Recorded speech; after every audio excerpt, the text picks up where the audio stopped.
মাল 350 এই যে কোয়েল আসছে মুরগি আসছে চিকেন ললিস সাসলিক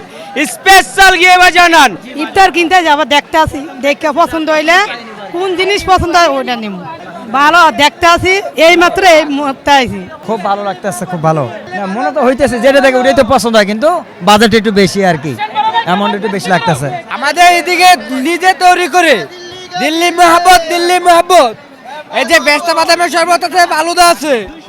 এই যে বাদামের শরবত ভরপুর এই যে দিল্লি মহাব্বত আমার বাসা পুরান ঢাকা ধোলাই খাল এইখানে ইফতার কেনার জন্য চক বাজারে ইফতার কেনার জন্য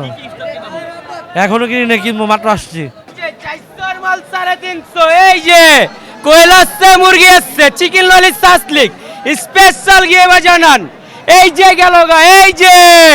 কোয়েল আসছে মুরগি আসছে এইটাই ওইটা চক বাজারের নিম্নমানের তেল বলতে জিনিসটা তো তেল ছাড়া কোনো রান্না হয় না তো তেল তো লাগবেই একটু কম আর বেশি এই তো তেল লাগবেই সব খাবারে তেল লাগবে ভালো মানের তেল আমরা ইনটেক বোতল কিনি বাজারে যেটা ভালো বেচে ওইটা আমরা যেটা খাইতে পারবো ওইটা মানুষকে খাওয়াবো যাই না শুই না মানুষকে ভেজাল খাওয়াবো না চিকেন বল চিকেন নাগেট চিকেন অন্থন যেমন চিকেন রোল আজকে একটু বিক্রিটা বেশি হ্যাঁ পুরা চান্ডা পর্যন্ত চলবে আলহামদুলিল্লাহ ভালো আঙ্গো ছোলা তো বহুত পুরানা এটা কালু ভাইয়ের ছোলা এই চক ভাই হ্যাঁ কালু ভাইয়ের চক বাজারে দুইটা বলেই ওই যে বড় জন ব্যস্ত আছে এই যে আমি ব্যস্ত আছি আমরা দুই ভাই আমার বাপেও করে আমরাও করতেছি